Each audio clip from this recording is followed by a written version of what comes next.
Now we go straight to the sermon. I have chosen a topic, don't waste time. Many people waste time. Even me, I waste lots of time. When it is Monday, I consider Monday as my rest day. So Monday morning, even if I'm awake already, I'll still be on the bed. You do that sometime? I will just swipe my phone, unnecessary sweeping. I'll just sit on TV, unnecessary jokes, saying that I'm resting. Sometimes, Bible did not condemn resting. On Sunday, resting at night, relaxing at home. Bible did not condemn those things. But we have the capability to go beyond that. That's why the Bible is warning us. In Ephesians chapter 5, verses 15 and 16, as our scripture reader has read out already, there it says, look carefully then how you walk, not as unwise, but be wise, making the best use of the time, because our days are very brief. We don't have thousands of years to live on, because the days are evil, because the evil one wants us to waste our time. What it means. So we have to make use of our time very wisely. Some people lived in Delhi for 5 years, 2 years, 3 years already, gained nothing, benefit nothing, no saving, nothing done at home, nothing happening here in Delhi, no change in him or her. There are so many. That kind of life is called a life of wasting time. So the Bible warned to this kind of people, including me, okay, if I waste time. Suppose you are holding an ice cube in your hand. No matter how much you try, how much you give your effort not to melt, it will melt away. What you can do is handle it nicely, handle it well, while it is still in the form of solid, before it melt away. How you handle, making use of it wisely before it is gone, is the only things you can do with the eyes in your hand. Likewise, times that God has given to each one of us has the limited time. Even if we try our best not to spend away that time, we cannot keep in stock. It keep on going. The things that we have to do is make use of it wisely, not wasting. This is what the Bible means to us. Today we live in the world being controlled with time. The productivity in the olden days, the production, it takes time to produce one thing. But these days, in a minute, machine do everything for us. It's shortcut always. And they say, don't work too hard, but work smart. These are some of the slogans, and people are following up these things. Just check out your own calendar at home. What do you have to do? Your calendars are packed till to the minute. Forget about the hours. You are very tight. Your schedule is full. Endless of to-do list placing in front of you. This is how the time is in our days. I was discussing with somebody over there while waiting for our mock church to go. In fixed time, we come and we go, being in BPO. See, if you miss 1 hour, then you miss the rest of the thing, step by step. This is what the preciousness of time and the cost of time is. Our days are all numbered. That means our days, the hours, the time that we have lived on this earth are all accounted for eternity. The result will be there. So we have to live very well. Don't waste your time gossiping.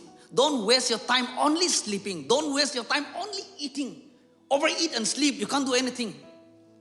That's why I said eating too much is sin. Don't eat too much and you can't do anything and just relax. You cannot sit, you cannot sleep, you cannot stand, right? Don't do that. That kind of character is being practiced only by pig, the greedy eater. So let us not do that. The Bible is not encouraging us. But my dear friends, the Bible speaks of time as not to measure and manage the resources, but to redeem the time as a gift. Because time is a gift to you from God. To redeem it. You cannot manage, I don't want to do anything now, so let me keep my time here. You cannot keep, it keeps on going. That's why you cannot manage as a resource, but you can redeem as a gift. That's what the Bible means to us. So we are urged to make the best use of time because the evil days are there.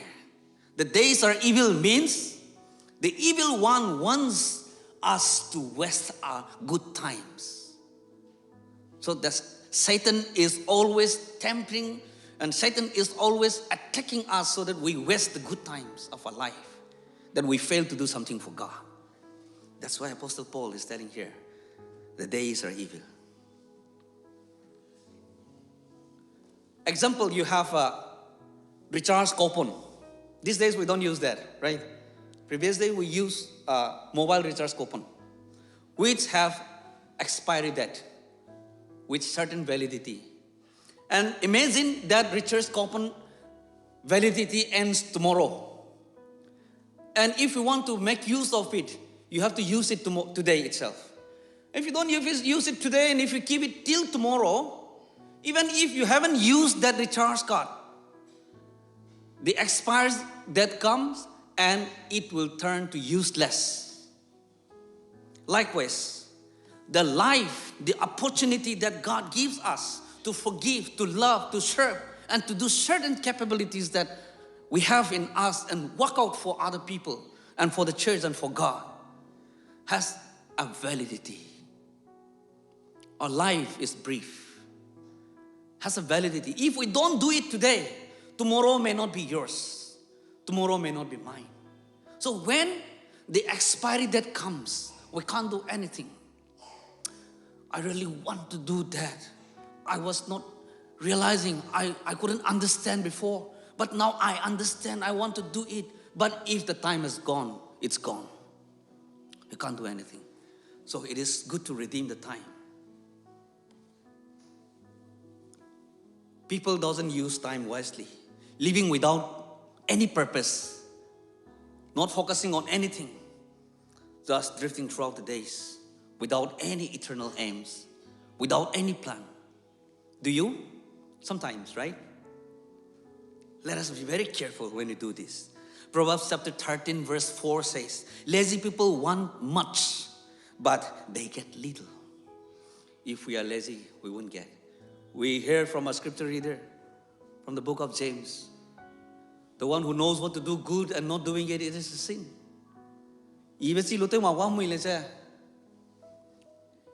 To go to church is a good thing. To help someone is a good thing. To give to someone is a good thing. You can do it and you are not doing it. That turns to sin. Then you are committing sin. Let us not do that. Let us be very careful. Investing in what it doesn't last. Pouring out our energy, our strength, our time, our treasures. And invaluable argument, vain arguments, or empty kind of entertainment. You laugh at and finish up. And it is not gaining for future at all. Those are the kinds of things that we waste our time. And that is accounted as wasting of time by the Bible. Procrastinating obedience. God tells us to go and do, go and serve, go and forgive, bring peace. Someone needs your smile. Someone needs your help. and you are procrastinating, you keep on delaying, you don't do it, that is wasting time. Is there anything that you are instructed and you can do it and you're supposed to do it and you can do it and you really want to do it but you are not doing it? You're disobeying. That is what you are wasting time. That opportunity may not come to you again to help somebody, to go out and do something. And there are lots of people who are so much worried without trusting in Jesus. Almost every day, I usually receive phone call from different parts of Northeast, especially Zeme people.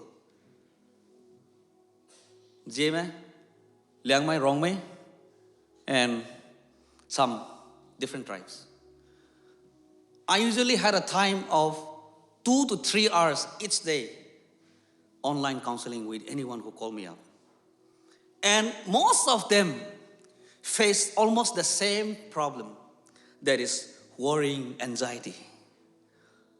They fail to trust in Jesus. They said, I believe, but they still doubt. They said, I do, but they have another questions, whether this will really come true or not. Because of all these things, they continue to worry. They continue to suffer. I didn't receive much of these online counseling things in the previous years, but it was last year that it comes to me so much that it would be around 5-6 people each week talking through phone and counseling. And when it comes, I could see that many people are wasting their time without trusting God. And there are some people, they waste their time worrying and filled with anxiety and disobedience. So my dear friends, when these things comes, instead of worrying, put a trust in the Lord Jesus. He will do it for you. He is there. Our time is limited. It is non-renewable. James 4:14 says, you are just a vapor. When the sunlight comes up, you will vanish. That means your time is very much limited. You can vanish any time. Not sure of anything, no warranty, how long you will live. So these are some of the things that the Bible is giving us, warning us. Time is one commodity you can't get back once it is gone. You will not get back. Money you can earn again. Opportunity, it may return. But the moment which is gone, it is gone forever.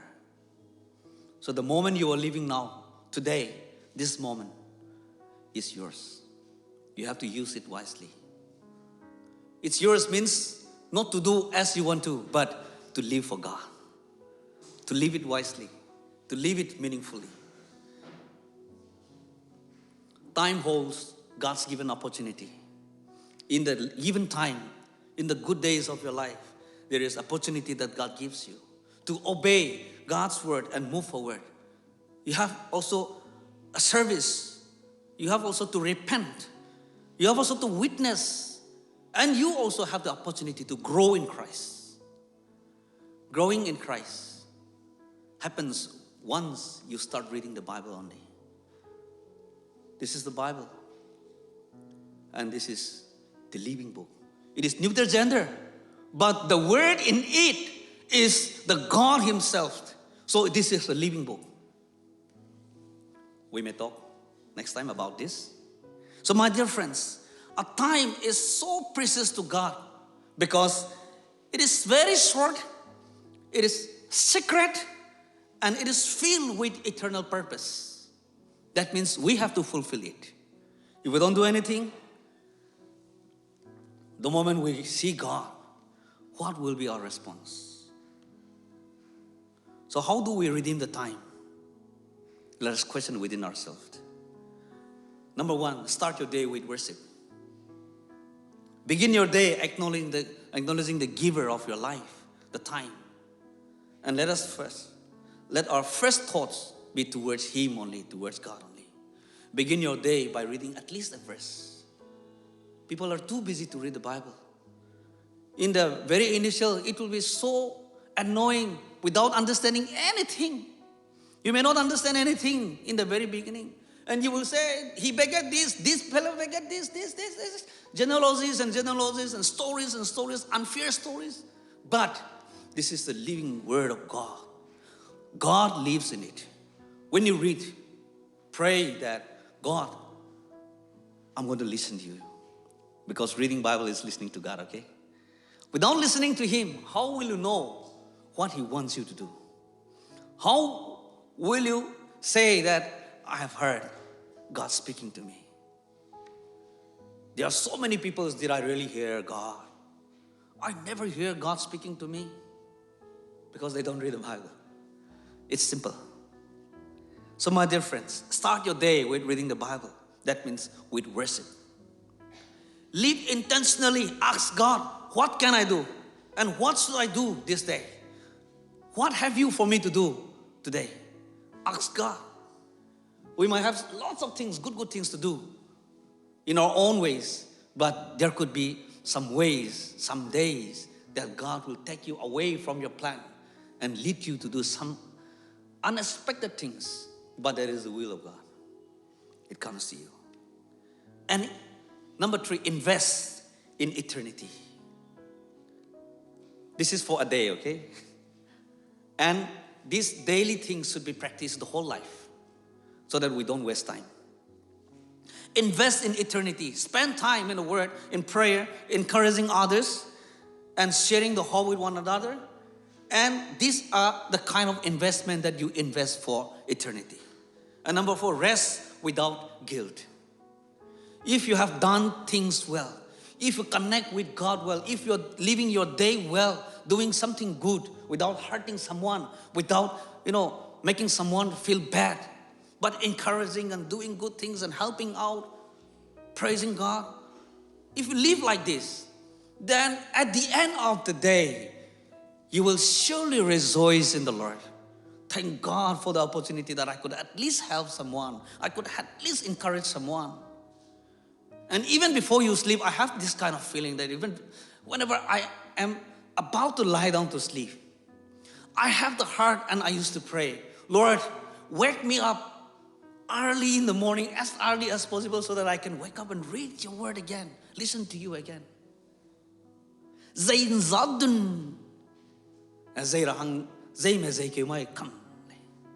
Once the listening is addicted, so to say, you will feel like doing it wherever you go. Even from your mobile phone, you will enjoy reading it. But these days, we are not doing that. We take out because it's supposed to be. We're just insisting us. Let us not do that, but let us worship. Even God rests. On Sabbath day, He rests. So my dear friends, resting is not wasting time, but there is a limitation for everything. So the calls Paul tells us is that the days are evil. Live well because the days are evil. There is a spiritual urgency calls when Paul says the days are evil.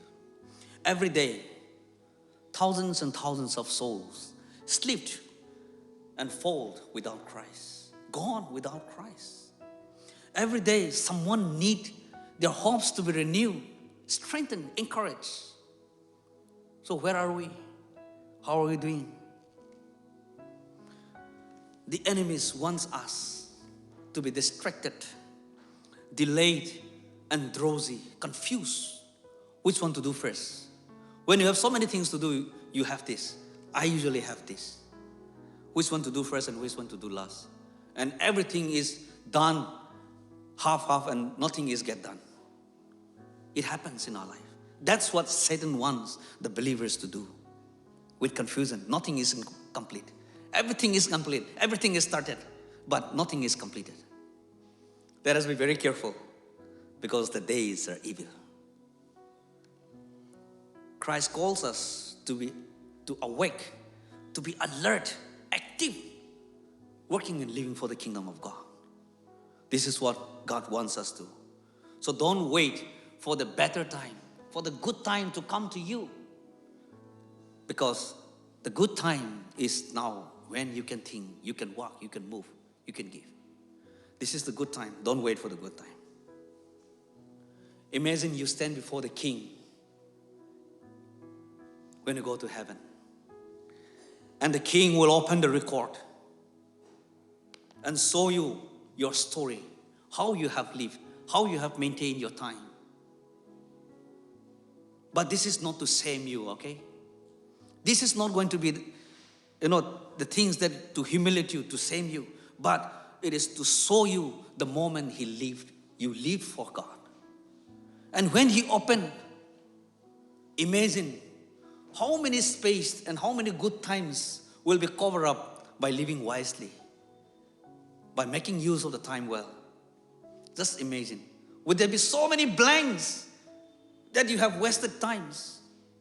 Those wasted times are accountable in God.